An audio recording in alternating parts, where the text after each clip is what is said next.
जो स्थानीय नेता रहे हैं, उनकी इच्छा शक्ति नहीं रही यहाँ के विकास के लिए कभी भी। छोटी राजनीति रही, छोटे लोगों की राजनीति रही, एक दूसरे से लड़ाने की राजनीति रही। जो एक साधन था, आय का साधन था, वो रेता था, चम्बल का रेता।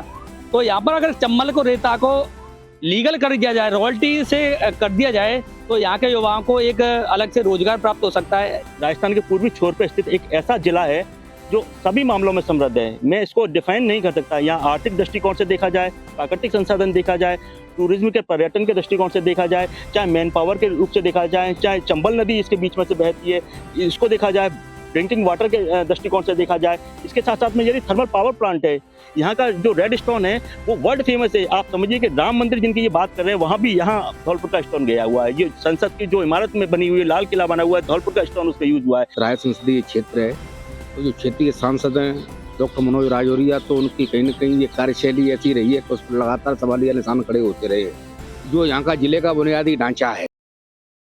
नमस्कार, मैं हूं आपका साथी उमेश मिश्रा। लोकसभा के चुनाव अप्रैल माह में होने जा रहे हैं और हम इस समय करौली धौलपुर संसदीय क्षेत्र के बारे में बात करेंगे।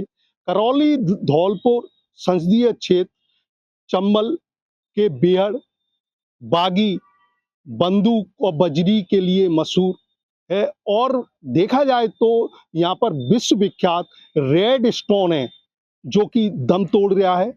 और आज हमारे साथ में पत्रकार मौजूद हैं, हमारे साथी हैं, उनसे बात करेंगे इस संसदीय क्षेत्र के बारे में। हेमंत जी, राजस्थान तक में स्वागत है। चुनाव है लोकसभा का जी, अप्रैल माह में, क्या यहाँ के मुद्दे हैं और ये क्षेत्र अभी तक पिछड़ा क्यों है? देखो साहब, धौलपुर जिले का जो सबसे बड़ा मुद्दा है वो है बेरोजगारी का। यहाँ पर बेरोजगार इतनी है कि यहाँ के जितने भी युवा, चाहे वो पढ़े लिखे हों या अनपढ़ भी हों, लोग सबको बाहर जाना पड़ता है। यहाँ पे राजनीति की बात करें तो यहाँ पर चाहे कोई सांसद रहे हों, चाहे कोई विधायक रहे हुए हों, उन्होंने कभी इन्वेस्टर को यहाँ आमंत्रित नहीं किया है। अगर यहाँ पर इन्वेस्टर आए और यहाँ पर फैक्ट्री, अन्य संस्थान खोलें, तो यहाँ पर बेरोजगारी है वो खत्म हो सकती है। दूसरी बात, यहाँ पर जो लोगों का, धौलपुर जिले का जो सबसे बड़ा एक साधन था, आय का साधन था, वो रेता था, चम्बल का रेता। तो यहाँ पर अगर चम्बल को, रेता को लीगल कर दिया जाए, रॉयल्टी से कर दिया जाए, तो यहाँ के युवाओं को एक अलग से रोजगार प्राप्त हो सकता है। ऐसा नहीं अब चम्बल घड़ियाल के ऊपर ही उसको रोक दिया जाता है, जब कोई ऐसी बात नहीं है कि चम्बल में हर जगह ही चम्बल घड़ियाल पाए जाते हों। कुछ ऐसी जगह हैं जहाँ पे रेता को संरक्षित किया जाए, वहाँ रॉयल्टी के नाम से, और ये कि एक रोजगार के यहाँ पर लोगों को अवसर मिलेगा, एक आय का साधन मिलेगा। धौलपुर जिले ही नहीं, करौली जिले का जो डांग क्षेत्र है वो अभी तक प्यासा है। कांग्रेस के भी सांसद बने, बीजेपी के भी सांसद बने, लेकिन आज तक इस समस्या से ग्रामीणों को निजात नहीं दिला पाई। देखो, धौलपुर जैसे ही करौली के लिए भी चम्बल एक वो सहारा रह जाती है। कई बार कई परियोजना बनाई गई, लेकिन ना तो वो धौलपुर में ही साकार हो पाई हैं और ना ही करौली जिले में साकार हो पाई हैं। तो उस करौली में हमने सबसे बड़ी जो समस्या है, वहाँ पर वास्तविक रूप से पानी की समस्या है। वहाँ का जो जीवन है लोगों का, वो बिना पानी बहुत मतलब लोगों को प्रचुर मात्रा में पानी उपलब्ध नहीं हो पाता है। धौलपुर जिले ही नहीं, करौली में भी टूरिस्ट के मामले को देखा जाए तो काफी संभावना है, लेकिन सरकार ने अभी तक कोई कदम नहीं उठाया। टूरिस्ट की तो सर बात ही मत पूछिए। यहाँ धौलपुर जिले का जैसे टूरिस्ट दम तोड़ रहा है, वैसे ही करौली का तोड़ा है। धौलपुर में हम बात करें तो धौलपुर में टूरिस्ट के इतने साधन हैं, शायद राजस्थान में एक ये छोटा सा जिला है धौलपुर, यहाँ सबसे ज्यादा टूरिस्ट के साधन है। लेकिन किसी भी जो भी पुरातत्व विभाग है, उसने कभी भी सुध नहीं ली कि यहाँ के टूरिस्ट को, जितने भी स्थान है, उनका जीर्णोद्धार किया जाए, यहाँ पर टूरिज्म को बढ़ावा दिया जाए। बस बातें कर देते हैं, लेकिन कभी टूरिज्म को बढ़ावा यहाँ पर दिया नहीं गया है। हमारे साथ एक और साथी पत्रकार मौजूद हैं।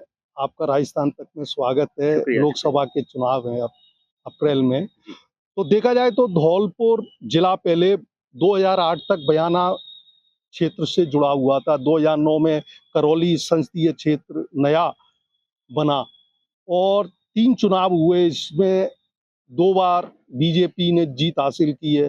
अभी वर्तमान में डॉक्टर मनोज राजौरिया सांसद हैं, एक बार कांग्रेस जीत, लेकिन कुल मिलाकर के देखा जाए तो यहाँ पर 8 बार कांग्रेस, 5 बार 8 बार बीजेपी, 5 बार कांग्रेस और 1 बार जनता पार्टी और 1 बार निर्दलीय सांसद बनाए। लेकिन आज भी देखा जाए तो ये क्षेत्र पिछड़ा है। आप सही कह रहे हैं और ये वास्तव में देखा जाए तो इस क्षेत्र का दुर्भाग्य है। यदि मैं इसको समग्र रूप से एक बड़ा संक्षिप्त रूप से आपको बताऊं, धौलपुर इतना राजस्थान के पूर्वी छोर पे स्थित एक ऐसा जिला है जो सभी मामलों में समृद्ध है। मैं इसको डिफाइन नहीं कर सकता। यहाँ आर्थिक दृष्टिकोण से देखा जाए, प्राकृतिक संसाधन देखा जाए, टूरिज्म के पर्यटन के दृष्टिकोण से देखा जाए, चाहे मैन पावर के रूप से देखा जाए, चाहे चंबल नदी इसके बीच में से बहती है, इसको देखा जाए, ड्रिंकिंग वाटर के दृष्टिकोण से देखा जाए, इसके साथ साथ में यदि थर्मल पावर प्लांट है, इन तमाम चीज़ों को देखने के बाद में ये एक ऐसे लोकेशन पर है, दिल्ली बॉम्बे हाईवे पे स्थित है, जो एक महत्वपूर्ण लोकेशन है। ये कनेक्टेड है, रेलवे लाइन से भी कनेक्टेड, बड़ी रेलवे लाइन से कनेक्टेड है और इस सब के बावजूद में भी यहाँ पे जो समस्याएं देखने को मिलती है, बेरोजगारी है, यहाँ का उत्थान नहीं हुआ, यहाँ के ये पिछड़ा हुआ इलाका है। अभी भी बंदूक बीहड़ बागी के नाम से यहाँ की पहचान होती है, जबकि ये एक सिरमौर हो सकता है, राजस्थान का सिरमौर हो सकता है तमाम चीज़ों में, केवल इंडस्ट्री के क्षेत्र में ही नहीं, ये पर्यटन के क्षेत्र में भी, ये आर्थिक दृष्टिकोण के क्षेत्र में भी, प्राकृतिक संसाधन के क्षेत्र में यहाँ का red stone world web famous है। तो इस प्रकार यदि देखा जाए तो ये बात सही है कि ये धौलपुर पिछड़ा हुआ है, कि तमाम इसके कारण हो सकते हैं, बहुत सारी चीज़ें हो सकती हैं, लेकिन संभावनाएँ बहुत हैं। यदि यहाँ की संभावना को उजागर किया जाए, प्रॉपर तरीके से इसको हाईलाइट किया जाए, तो मुझे नहीं लगता कि राजस्थान में कोई इसके बराबर, इसके समृद्ध इसके जिला कोई हो सकता है। नहीं, संसदीय क्षेत्र में टूरिस्ट प्लेस बहुत हैं, सरकार ने कोई कदम नहीं उठाए। अब मैं देखिए टूरिस्ट प्लेस की आपने जब बात की है, मैं बताऊं आपको, मचकुंड यहाँ का एक ऐसा टूरिस्ट प्लेस है कि जो पूरे धौलपुर को समृद्ध कर सकता है। रणछोड़ नगरी, ये कृष्णा सर्किट में यदि आ जाए, मात्र कृष्णा सर्किट में आने पे धौलपुर का कल्याण हो जाएगा। धौलपुर से बगल में मथुरा है, आगरा है और ग्वालियर है। टूरिस्ट आने वाले जब कोई भी साउथ से आता है या नॉर्थ से आता है, कहीं से भी कोई मथुरा वृंदावन आता है, तो वो कृष्ण की लीला नगरी मचकुंड है, जो डायरेक्ट कनेक्टेड है श्री कृष्णा से, और यहाँ का डायरेक्ट यहाँ के विजिट कर सकता है। यहाँ के जो घाट हैं पुष्कर की तरह हैं, यहाँ की अरावली की पर्वतमाला में बिल्कुल सुरम्य स्थान है, बिल्कुल अलग ही प्राकृतिक छटा है। यदि इसकी तुलना की जाए तो ये पुष्कर से भी कहीं ज्यादा बेहतर प्रतीत होगा आपको, न केवल इस आर्थिक दृष्टिकोण से देखा जाए, सांस्कृतिक दृष्टिकोण से देखा जाए और भाषाई बोली विविधता, इन तमाम चीजों से देखा जाए, तो यहाँ का एक अलग ही कलेवर है, अलग ही तेवर है, अलग ही फ्लेवर है, बिल्कुल अलग ही मिजाज है और उसको थोड़ा हाईलाइट करने की जरूरत है। वो शायद राजनीति के कारण या तमाम और भी चीजें हो सकती हैं, उनके कारण उस लेवल तक नहीं पहुंचा पाए हम। लोकसभा चुनाव, राम मंदिर प्रतिष्ठा मंदिर बना है, उस पर, उस मुद्दे पर लड़ा जाएगा। ये जो मूलभूत इस क्षेत्र की समस्याएं उनको लेकर के, देखिए ये राम मंदिर एक अलग मुद्दा है। राम मंदिर एक धार्मिक भावना से जुड़ा हुआ मुद्दा है।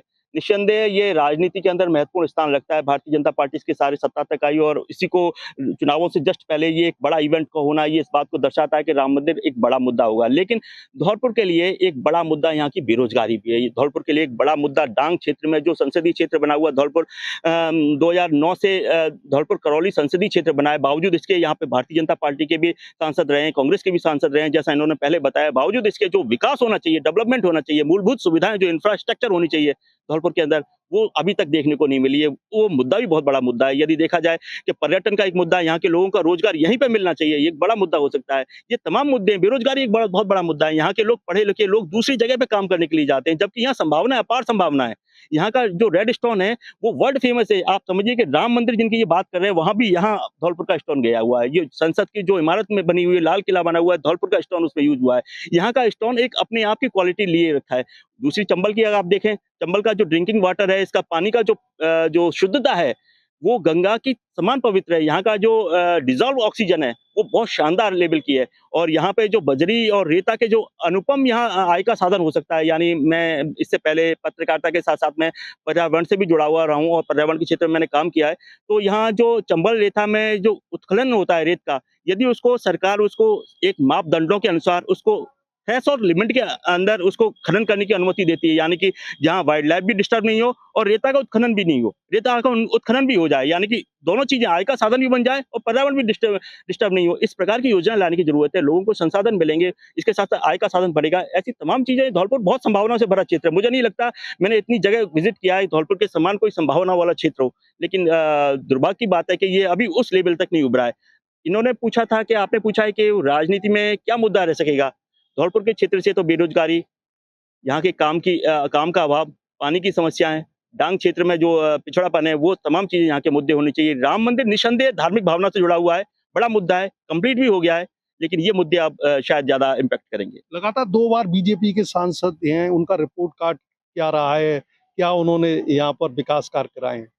भारतीय जनता पार्टी के 2 बार सांसद रहे हैं डॉक्टर मनोज राजौरिया, क्षेत्र में भी देखे हैं, लेकिन जिस तरीके से गवर्नमेंट पावर में है, नरेंद्र मोदी साहब काम कर रहे हैं, उनकी जो सरकार है, उस लेवल से धौलपुर का जो डेवलपमेंट होना चाहिए, वहाँ बहुत सारी संभावनाएँ हैं। वहाँ उस लेवल पे मुझे लगता है कि उन्हें बहुत और भी बेहतर किया जा सकता था, और इसके लिए बहुत सारी कृष्णा सर्किट में यदि वो धौलपुर को अगर जुड़वा दिया जाए टूरिज़्म के रूप में, तो बहुत बढ़िया हो जाएगा। यदि यहाँ पे यहाँ के स्टोन को स्टोन मार्ट बना दिया जाए, या स्टोन नगरी के रूप में फेमस किया जाए, या एक बार कोई एक बड़ा इवेंट हो जाए जो, या यहाँ कोई समिट हो जाए, या कोई इंडस्ट्रियलिस्ट का कोई एक सम्मेलन हो जाए, तो यहाँ के लोगों को रोजगार मिल जाएगा। ये छोटी-छोटी बुनियादी चीजें हैं, लेकिन इस क्षेत्र को बड़ा उन्नत कर सकती हैं। हमारे साथ में एक और पत्रकार साथी मौजूद है, नीरज शर्मा। सर, एक बात बताएं, लगातार यहाँ पर 2019 से नया क्षेत्र संसदीय बना करौली धौलपुर, और 2 बार लगातार बीजेपी यहाँ से जीती है। केंद्र में बीजेपी की सरकार होने के बावजूद ये क्षेत्र अभी तक पिछड़ा क्यों है? और ये तो देखो, पत्रकारिता आप भी कर रहे हैं, हम भी कर रहे हैं, शुरू से ही उपेक्षित रहा है संसदीय क्षेत्र है। और जो क्षेत्रीय के सांसद हैं डॉक्टर मनोज राजौरिया, तो उनकी कहीं ना कहीं ये कार्यशैली ऐसी रही है कि उस पर लगातार सवालिया निशान खड़े होते रहे। जो यहाँ का जिले का बुनियादी ढांचा है, चाहे आप सड़क की समस्या हो, बिजली की हो, शिक्षा की हो, चिकित्सा की हो, पानी की हो, महंगाई की हो, बेरोजगारी की हो, खेती किसानी की हो, तो ये सब पूरा का पूरा खराब है। अभी आपने कहा था कि एक शब्द बोला था, बजरी बंदूक, आप वो बोला था बागी। इसके साथ बदहाली भी यहाँ पर पूरी तरह से व्याप्त है। तो कहीं ना कहीं आप यहाँ पर वही बात आती है कि सरकारों की उपेक्षाएं रही हैं, सरकारों की, नेताओं की, जो स्थानीय नेता रहे हैं उनकी उपेक्षाएं रही है। इसका मुख्य कारण यही रहा है कि उपेक्षित रहा है पूरा का पूरा जिला। नहीं, धौलपुर जिले की बात की जाए, NH 44 पर मौजूद है, मुंबई रेल मार्ग है, चम्बल नदी है, ठीक है। तमाम यहाँ पर अगर सरकार ध्यान देती और सांसद ध्यान देते, तो आज पिछड़ेपन के आगोश से ये संसदीय क्षेत्र नहीं जूझ रहा था। वो आपको मैं उस चीज को, जो चीज पहले ही मैं आपको बता रहा हूँ कि जो स्थानीय नेता रहे हैं उनकी इच्छा शक्ति नहीं रही यहाँ के विकास के लिए कभी भी। छोटी राजनीति रही, छोटे लोगों की राजनीति रही, एक दूसरे से लड़ाने की राजनीति रही। जो मतलब विकास का काम होना चाहिए वो काम यहाँ पर हो नहीं पाया, कभी भी नहीं हो पाया। ये राजनीति रही है यहाँ के नेताओं की, इसलिए उपेक्षित है पूरा का पूरा जिला, धौलपुर जिला। धौलपुर जिले के पत्रकारों का कहना है कि धौलपुर और करौली संसदीय क्षेत्र की बात की जाए, तो यहाँ के जो लोकल नेता हैं वो आपस लड़ाई के चलते यहाँ के विकास की ओर किसी ने ध्यान नहीं दिया, और यहाँ पर अपार संभावनाएं होने के बाद में भी सरकार का भी इस ओर ध्यान नहीं है। आप चंबल बजरी की बात की जाए, हजारों परिवारों का पालन पोषण होता था, कोर्ट से उसको पाबंदी लगी हुई है, चोरी छिपे बजरी निकलती है, आए दिन हादसे होते रहते हैं। वहीं विश्वविख्यात रेड स्टोन की बात की जाए तो दम तोड़ रहा है, उसको पुनर्जीवित करने के लिए सरकार को कोई कदम उठाना होगा। वहीं मध्य प्रदेश को जोड़ने वाला सेवर पाली पुल अधूरा पड़ा हुआ है, सरकार का इसने अभी तक इस ओर भी ध्यान नहीं दिया जावे। डांग क्षेत्र करौली का हो या धौलपुर का हो, आजादी के बाद से अब तक प्यासा है। भीषण गर्मी के मौसम में लोग आज भी पनघट और कुआं के पास जाते हैं, उनके लिए पेयजल और सिंचाई के लिए पानी की व्यवस्था किसी भी सरकार ने नहीं की, और डांग क्षेत्र आज भी प्यासा है। ERCP योजना कब लागू होगी, कब काम चालू होगा, सरकार ने अभी तक इस पर काम शुरू नहीं किया है। देखा जाए तो करौली संसदीय क्षेत्र में अपार विकास की संभावनाएं, लेकिन सरकारों ने इस ओर ध्यान नहीं दिया। उमेश मिश्रा, धौलपुर, राजस्थान तक।